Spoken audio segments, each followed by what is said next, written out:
A baixa autoestima é uma sequência de pensamentos que querem dizer para você como você deve agir, como você deve se portar, o que você deve sentir, e o problema não são os pensamentos em si, mas como a gente age, como que a gente aborda esses pensamentos que a gente tem vivenciado.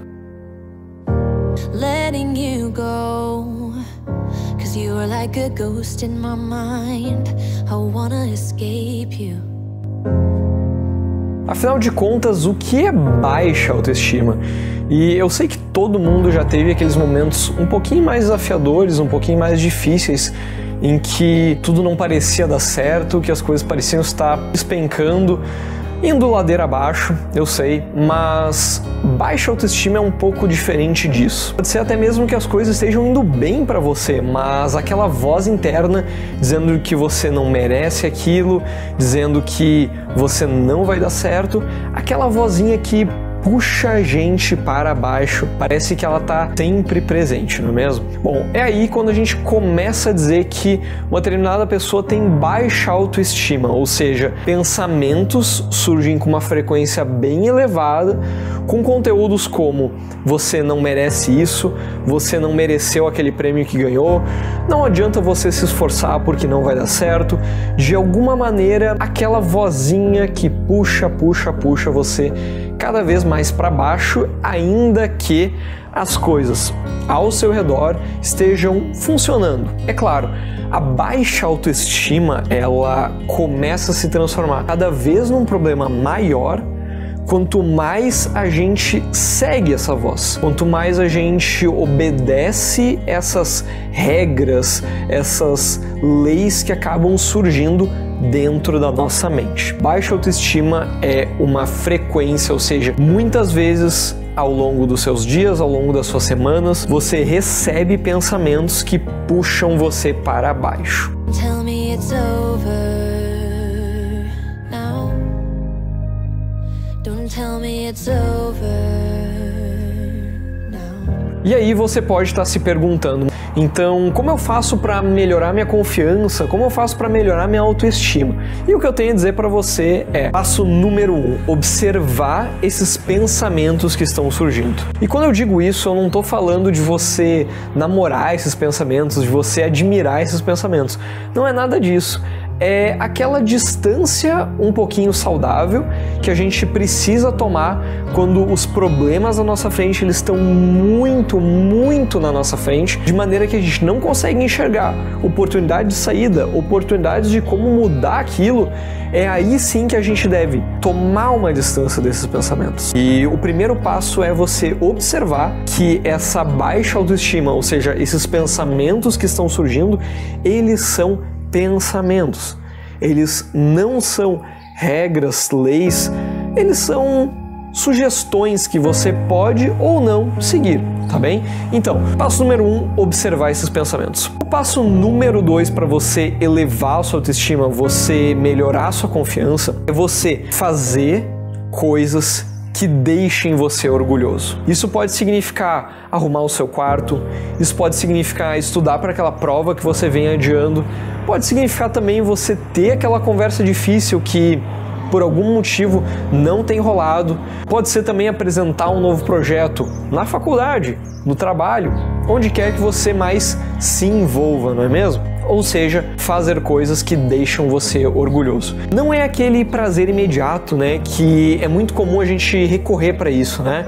Então, tá com a autoestima baixa, pensamentos a mil, a gente vai lá e acaba comendo um chocolatinho, de alguma forma se distraindo, né, desses desafios. E aí é claro, né, quanto mais você foge desse desafio, parece que maior ele fica, o desafio parece que só aumenta, não é mesmo? Então, vamos lá, vamos encarar isso de frente e encarar isso de frente de uma maneira gentil, de uma maneira compassiva, de uma postura de autocompaixão. Observa hoje, na sua rotina, o que você poderia estar fazendo diferente que daqui uma semana, daqui um mês ou daqui um ano você vai estar se orgulhando. Ou seja, olhando para trás dizendo, eu sinto orgulho daquele momento, daquele período da minha vida. E será que existem hábitos que podem fazer a gente melhorar a autoestima de alguma maneira? Sim, existem hábitos que podem ajudar a gente, e um deles, e eu diria que é o principal, é você adotar uma postura de observação em relação aos seus pensamentos. A gente recebe perguntas de: eu entrei na academia, eu tô me esforçando e ainda assim eu não tô me achando mais bonita do que eu era antes. Parece que eu tô fazendo um monte de coisas e a minha autoestima não tá aumentando. Pois bem, lembra quando eu comecei aqui no início do vídeo dizendo que autoestima e baixa autoestima é uma sequência, ou seja, pensamentos recorrentes que surgem para você, puxando você para baixo? Exatamente. Então, quanto mais você tenta agradar esses pensamentos, ou seja, acalmá-los, deixar eles ali, de alguma maneira fazer algo para que eles parem de surgir, pode ser que num curto prazo isso se resolva, né? É como você dar um petisco para um gatinho, para um cachorrinho, né?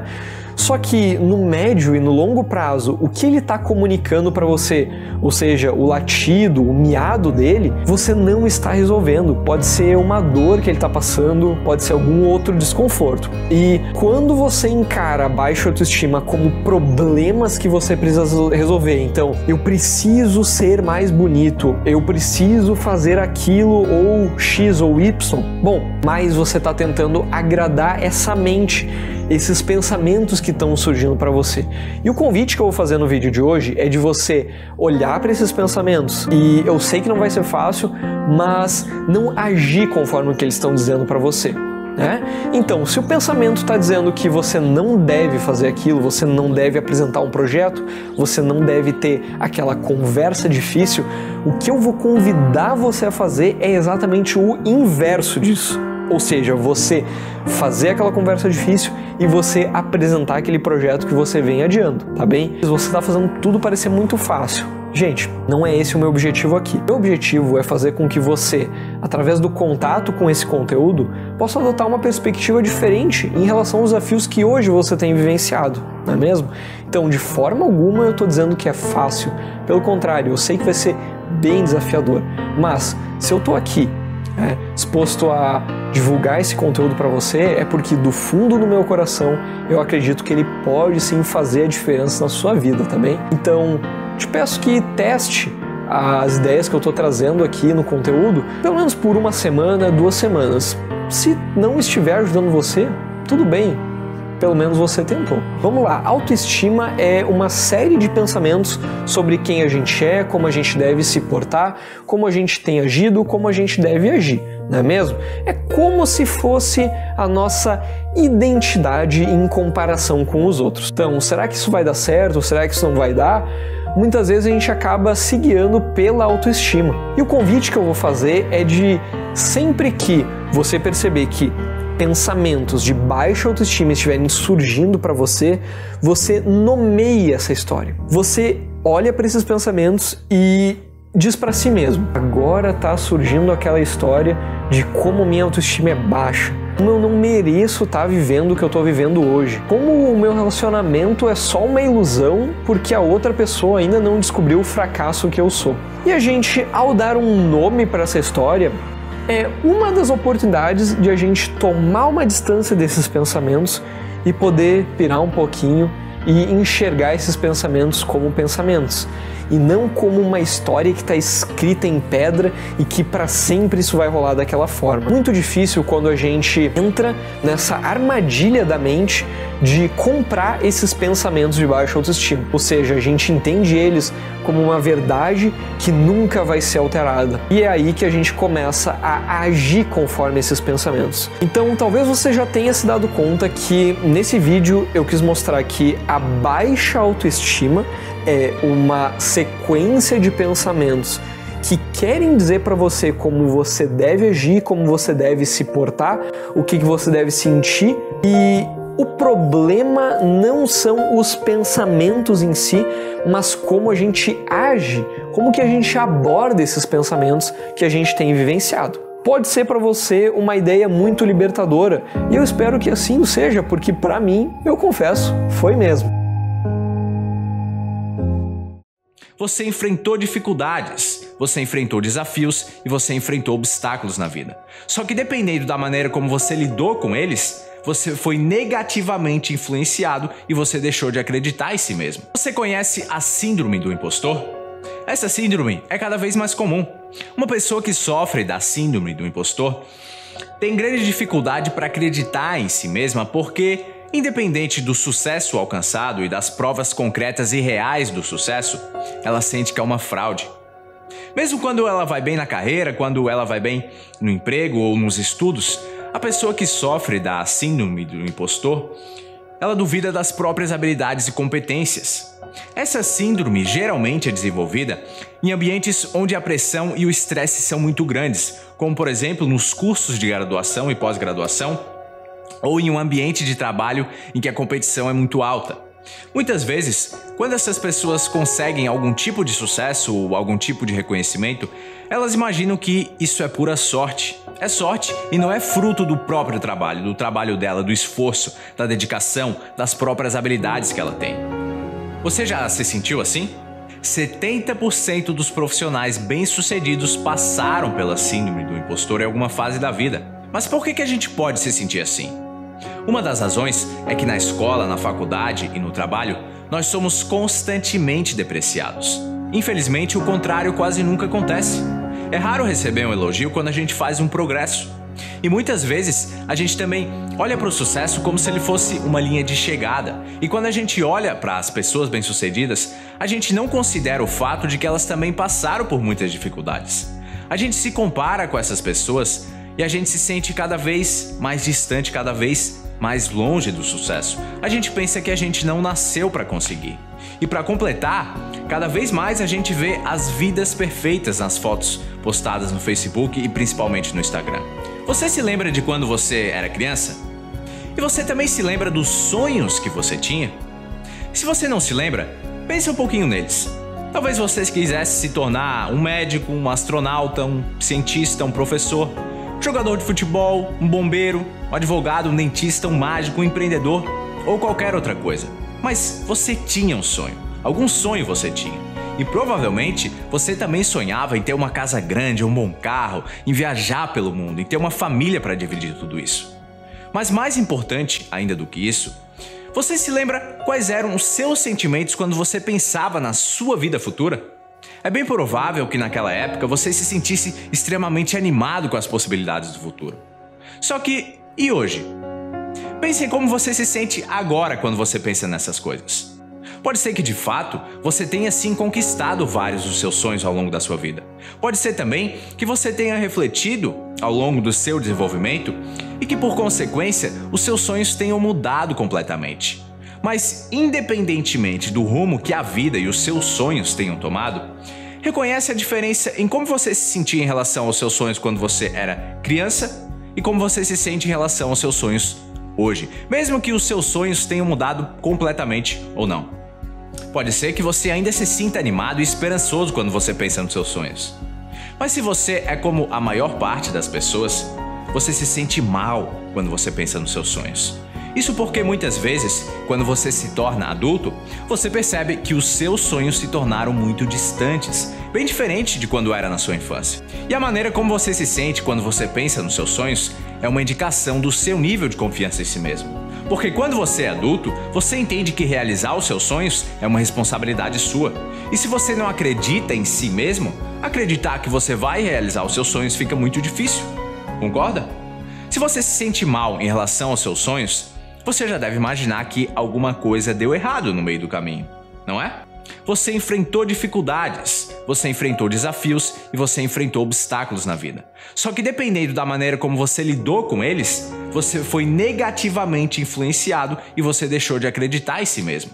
E é só você que vai saber dizer exatamente quais foram as pedras no meio do seu caminho que fizeram com que você perdesse a crença em si mesmo. E apesar disso, existem algumas razões para que isso tenha acontecido. Você pode ser uma pessoa que dá mais atenção para as dificuldades que você não conseguiu superar do que para as adversidades que você enfrentou e venceu. Também pode ter existido na sua vida uma pessoa, um familiar, um professor e até mesmo um amigo que sempre esteve ali por perto de você, sempre duvidando, cobrando e nunca te valorizando. Ou também você pode lidar todo dia com milhares de demandas e estímulos externos. Você pode estar todo dia exercendo diversos papéis e você também cria uma lista de tarefas que você nunca consegue terminar. Como as demandas são infinitas, por mais que você se dedique, você sempre fica com a sensação de que você não está fazendo bastante. E aí você passa a questionar a sua própria capacidade de alcançar o que você quer. E apesar de tudo isso, a grande notícia é que você não precisa aprender como acreditar em si mesmo. Você só precisa reaprender, porque você já acreditou em si mesmo. Quando você era criança, acreditar em si mesmo era uma capacidade totalmente natural até o momento em que alguém ou alguma situação ensinou para você o contrário. Você já acreditou em si mesmo. Guarda essa frase. Você já acreditou em si mesmo. Então, como voltar a acreditar em si mesmo? Primeiro, define quem você realmente é. Para voltar a acreditar em si mesmo, é preciso conhecer a si mesmo. E eu sei. Mais uma vez esse papo de autoconhecimento? Sim. Mais uma vez esse papo porque para acreditar em si mesmo, é preciso em primeiro lugar saber quem você é. Mas toma cuidado, eu não digo sobre a pessoa que você pensa que é, porque ela é baseada nas circunstâncias ao seu redor. Você não é o seu emprego, você não é a sua conta bancária, você não é os erros ou os acertos que você cometeu no passado. Você não é o que as pessoas dizem de você. Conhecer a si mesmo exige que você exercite diariamente o autoconhecimento. Exige paciência e autoindulgência, ou seja, a capacidade de se perdoar, já que você não é perfeito e nunca vai ser. O mais importante, como eu disse antes, é você entender que você não é as condições que estão na sua volta. Para descobrir quem você de fato é preciso voltar a pensar em quem você era antes de você aprender com a vida e com as pessoas ao seu redor. Antes que as circunstâncias e as demandas exteriores exercessem tanta pressão sobre você. Não é um exercício que pode ser feito de um dia para o outro. Leva tempo e é um trabalho diário. É um trabalho diário de observação e reflexão. Quando você consegue entender que você não é um rótulo, mas você é uma essência e que a sua essência é livre, sem as amarras que fazem com que você não acredite em si mesmo, você entende que não existe não acreditar em si mesmo. Esse papo, ele é muito mais profundo, talvez você não entenda isso agora, mas com o tempo, com o seu autodesenvolvimento, você começa a entender melhor o que eu tô falando.